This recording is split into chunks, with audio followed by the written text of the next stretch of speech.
The vagina is a precious and delicate part of the female reproductive system that needs to be well taken care of. So many ladies do things that exposes the vagina to several infections.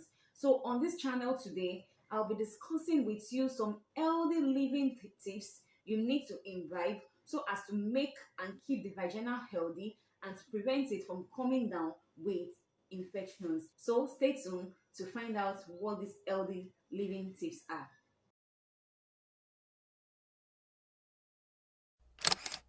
Welcome back.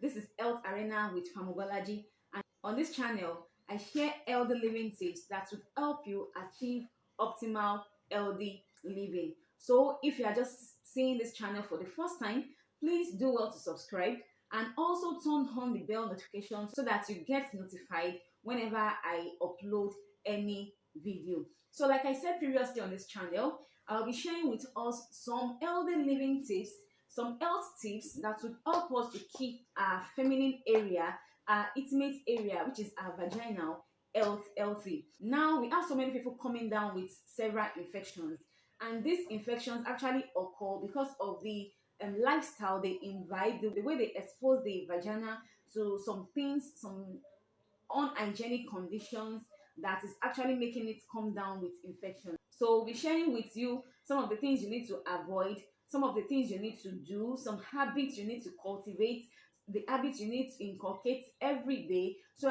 as to maintain an healthy and flourishing VJ area.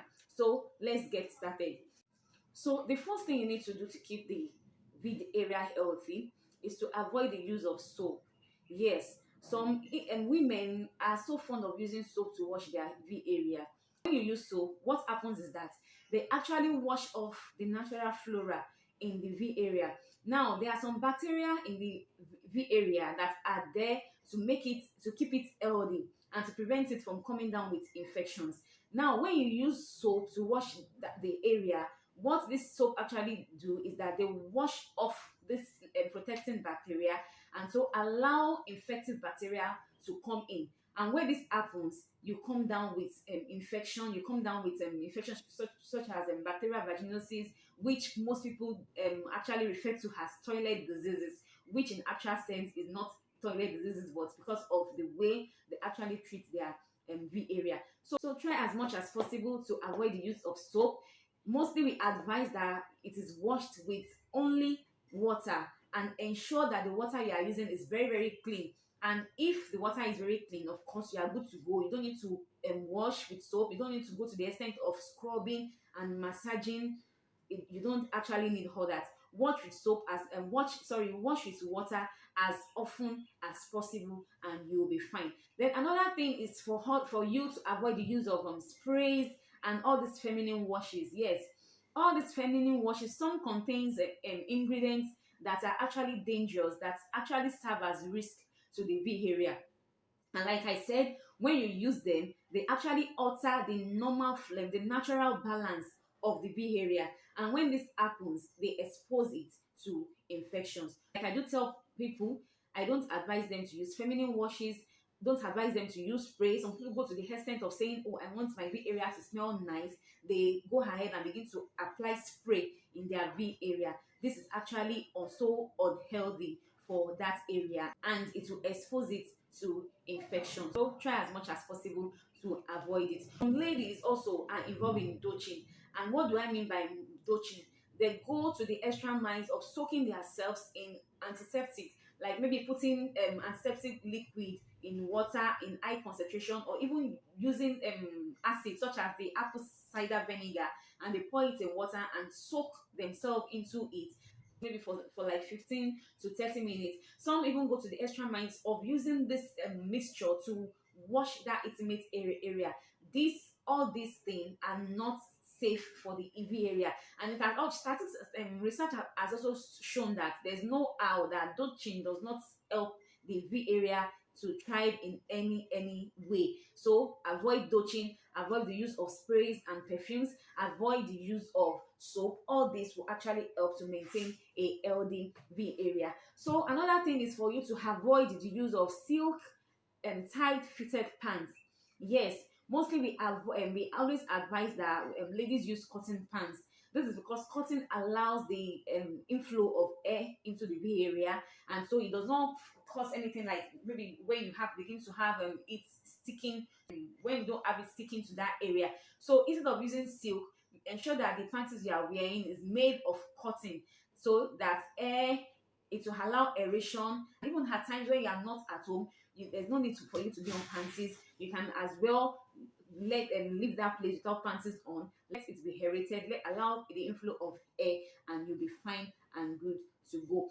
Another thing for you to do to ensure a proper and hygienic intimate area is to ensure proper hygiene during your menstrual cycle. Now, during the menstrual cycle, there is disruption in the natural balance of the V area, and so you must try as much as possible to help restore this natural flora by ensuring a nice and adequate hygiene. And how do you do that? Ensure that you change your sanitary pad as often as possible. If you are the type that bleed often, at least use 4 to 5 sanitary pads in a day. By the time you keep using one for a longer time, it actually enhances the growth of bacteria in that region, and this can actually affect the V area. So make sure the your V area is kept clean and healthy during your menstrual cycle. Wash as often as possible so that it doesn't come out with infection.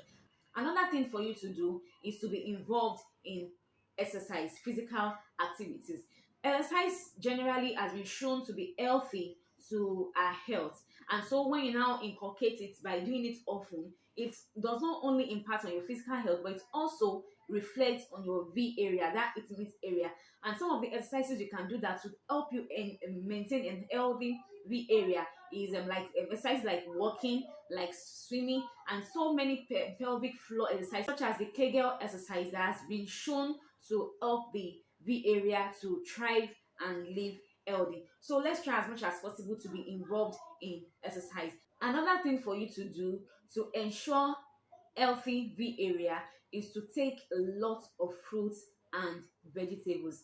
Now, lots of fruits and vegetables has been shown to help us live healthy because they help to mop up free radicals in our system, thereby promoting good health.